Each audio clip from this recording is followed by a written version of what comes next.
ನಮಸ್ತೆ ಫ್ರೆಂಡ್ಸ್. ಇಲ್ಲಿ ನೋಡಿ, ನಾನು ಎರಡು ಟೈಪು ಒಂದೇ ಜೆಲ್ ಪಾಲಿಷ್ ಹಾಕಿರೋದು. ಬಟ್ ಒಂದು ಶೈನಿಂಗ್ ಅಪ್ಲೈ ಮಾಡಿದ್ದೀನಿ, ಟಾಪ್ ಕೊಟ್ಟು ಒಂದು ಮ್ಯಾಟ್ ಅಪ್ಲೈ ಮಾಡಿದ್ದೀನಿ. ಸೊ ನೋಡೋದಕ್ಕೆ ನಿಮ್ಗೆ ಗೊತ್ತಾಗುತ್ತೆ, ಒಂದು ಶೈನಿಂಗ್ ಇದೆ, ಇನ್ನೊಂದು ಡಲ್ ಫಿನಿಶಿಂಗ್ ಇದೆ. ಸೊ ಇದನ್ನು ನಾವು ಮ್ಯಾಟ್ ಎಫೆಕ್ಟ್ ಅಂತ ಕರಿತೀವಿ. ನಮಗೇನು ಬೇಡ, ನಮಗೇನು ಆರ್ಟ್ ವರ್ಕ್ ಬೇಡ ಅನ್ನೋರು ಜಸ್ಟ್ ಈ ಥರ ಸಿಂಪಲ್ಲಾಗಿ ಜೆಲ್ ಪಾಲಿಷ್ ಕೂಡ ಅಪ್ಲೈ ಮಾಡ್ಕೋಬೋದು. ಲಾಂಗ್ ಟೈಮ್ ಇರುತ್ತೆ ಇದು. ಇದು ಬಂದು ನಿಮಗೆ ಶೈನಿಂಗು, ಇದು ಮ್ಯಾಟ್ ಸೇಮ್ ಕಲರೇ, ಬಟ್ ನಿಮಗೆ ಡಿಫ್ರೆನ್ಸ್ ಗೊತ್ತಾಗುತ್ತೆ ನೋಡಿ. ಈ ಶೈನಿಂಗ್ ಇದೆ, ಮ್ಯಾಟ್ ಎಫೆಕ್ಟ್ ಇದೆ. ಅದೇ ಥರ ನಾವು ಇದು ಪಿಗ್ಮೆಂಟ್ಸಿಂದ ನಾವು ಮಾಡಿರೋವಂಥ ಒಂದು ನೇಲ್ ಆರ್ಟು. ಸೊ ಇಲ್ಲಿ ನಾನು ಸನ್ಸೆಟ್ ಪಿಗ್ಮೆಂಟ್ ಮಾಡಿದ್ದೀನಿ, ಅದೇ ಥರ ಇಲ್ಲಿ ರೈನ್ಬೋ ಪಿಗ್ಮೆಂಟ್ಸ್ ಮಾಡಿದ್ದೀನಿ, ಒಂದು ಶೈನಿಂಗ್ ಕೊಟ್ಟಿದ್ದೀನಿ, ಒಂದು ಮ್ಯಾಟ್ ಎಫೆಕ್ಟ್ ಕೊಟ್ಟಿದ್ದೀನಿ.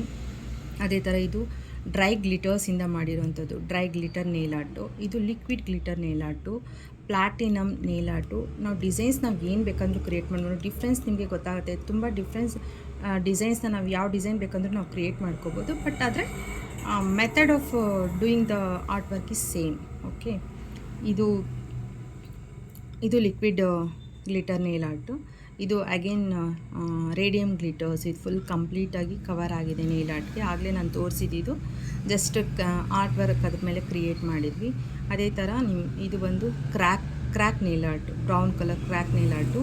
ಇದು ಬ್ಲೂಮಿಂಗ್ ಎಫೆಕ್ಟು. ಇದು ನಾವು ಕಲರ್ಸ್ ಯಾವ್ದು ಬೇಕಾದರೂ ಇದರಲ್ಲೆಲ್ಲ ಚೂಸ್ ಮಾಡ್ಬೋದು.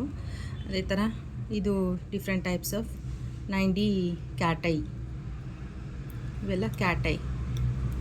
Thank you.